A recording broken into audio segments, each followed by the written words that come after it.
Kadalo, oh pathuruga kadage nainu ladi, dogeratiye patharu kadalo, oh dukhe ta chai zani bolarondoge. Elangi nori malane ridaralo, mulane radaralo neinu ladi. Elangi nori neta mulane radaralo.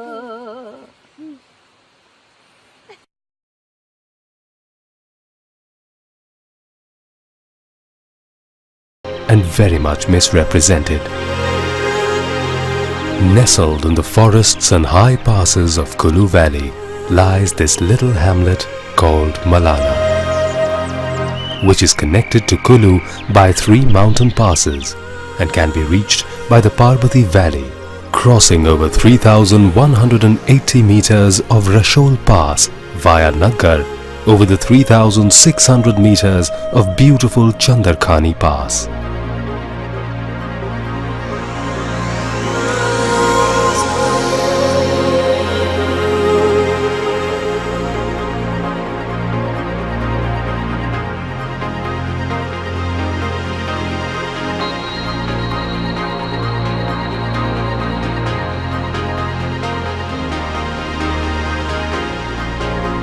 The easiest way to reach this little Greece, as it is called by outsiders, is Jari, which is just a 2-hour drive from Kulu and is situated at the confluence of the Malana and Manikaran Nala, which join to form the Parvati River.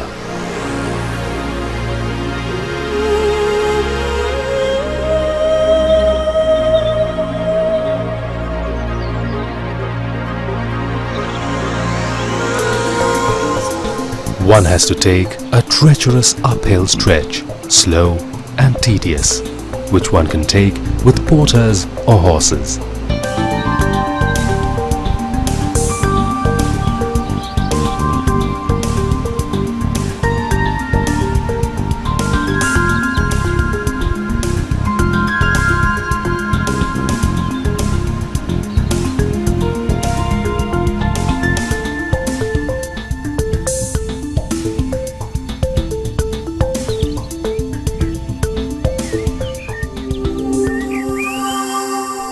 Chowki, with its ancient Shiv temple, was the last village we crossed, which has practically nothing in common with the village Malana except the surrounding hills and passes.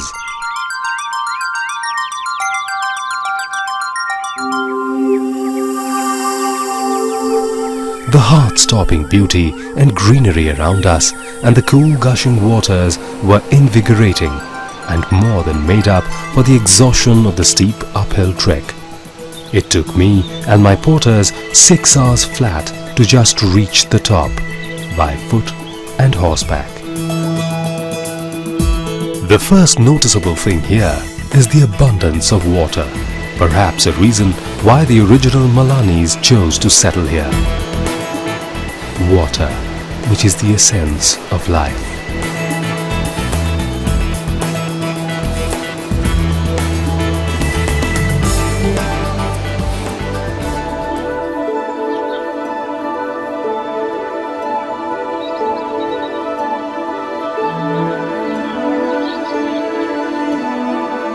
As we approached Malana, we had wanted to visit every place that we had heard of, witness every ritual we had read about, and experience everything that we were promised about Malana.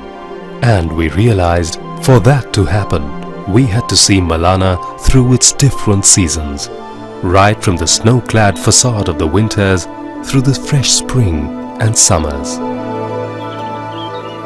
As we entered Malana, we could feel a sense of mystique build within us. After all, it's not every day you visit a place that is said to be inhabited by the descendants of Alexander's men. The first impression of the place leaves us convinced of the distinct nature of the village. The houses, the temples and the general architecture of the entire village is unlike what we had seen so far in the state of Himachal Pradesh. The faces of the people decidedly looked different, unlike a Himachali face.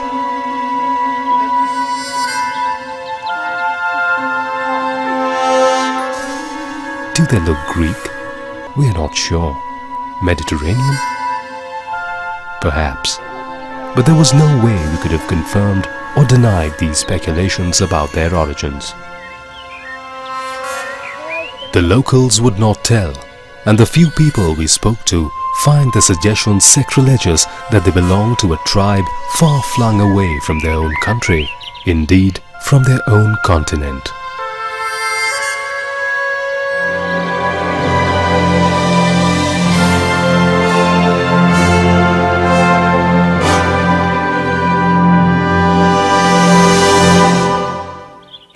And in our exploration, we saw Malana in all its seasons, hues and shades. The fresh spring season with its tall green deodar trees and the snowy winters, where the whole of Malana is submerged in snow. All this we wanted to capture on our camera by any means.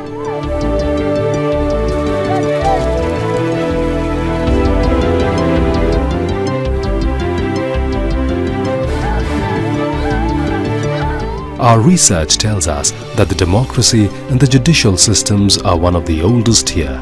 It is believed that the village has inherited these practices from their Greek ancestors. We could not help realize the dichotomy of it all. One of the practices of this oldest democracy is to restrict free intermingling of the inhabitants with the outside non-Malanis world. As we were to find out, the Malanis, fiercely protective of their traditions, customs and culture, ever so strongly influenced by the Greek, cherish their history and want to protect it as long as they can.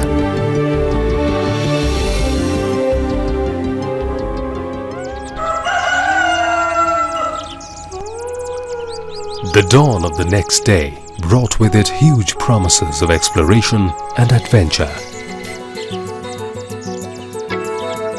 Our first few steps and we were put on guard. Apparently, in keeping with their tradition of not mingling with outsiders, every visitor is considered an untouchable. Malanis expressly forbid visitors from touching any of their property, people or structures. The precincts of the Jamlu temple and the Renuka Devi temple especially are out of bounds for visitors. Violation invites a fine of ₹1000. यहाँ पर जो खास जो चुने हुए आदमी होते वो ही जाते हैं, आम आदमी मंदिर पर नहीं जाते। जैसे अब ड्यूटी है, जैसे देवता का ऐसा है कि जो एक बार जो रूल बना है उसको तोड़ नहीं सकते हैं। जैसे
to an individual's quest for higher learning.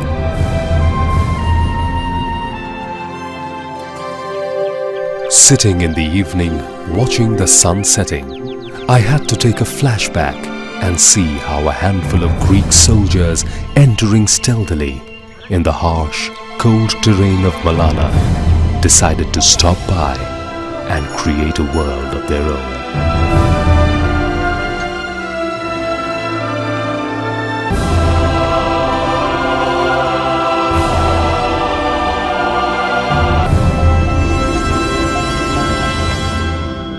Today, looking at the beautiful, sharp-featured beauties of this patch of hilly Malana, one can seek the answer to the age-old question.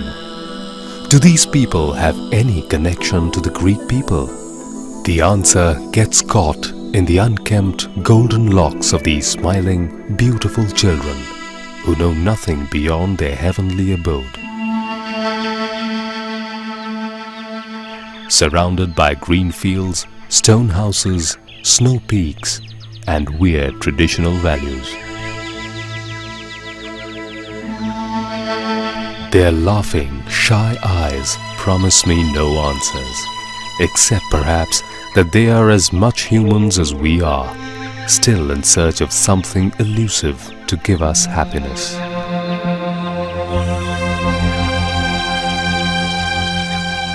On second thoughts, these people live a much simpler life, where their immediate demand is to cut wood and carry it on their supple backs for their home and hearth, to play dice and spend their time idly, to weave blankets or jackets in coarse wool that will help them brave the biting cold,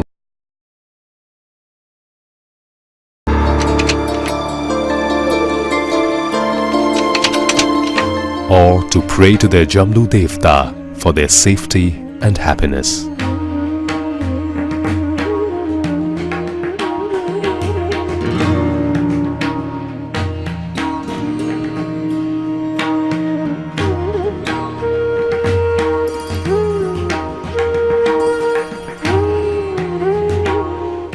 Just one look at the beautifully carved Jamlu temple can take us back to their rich past. The architectural motifs and carvings of warriors and animals focus on the legend of Jamdagni.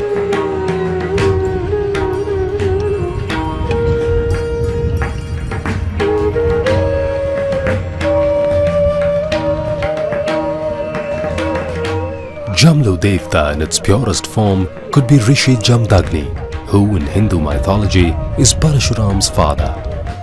According to the legend, Jamdagni was searching for a conducive place for meditation. He was carrying 18 images of gods, symbolic of all the gods in the world.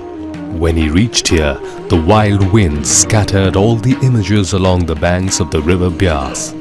At every place the images fell,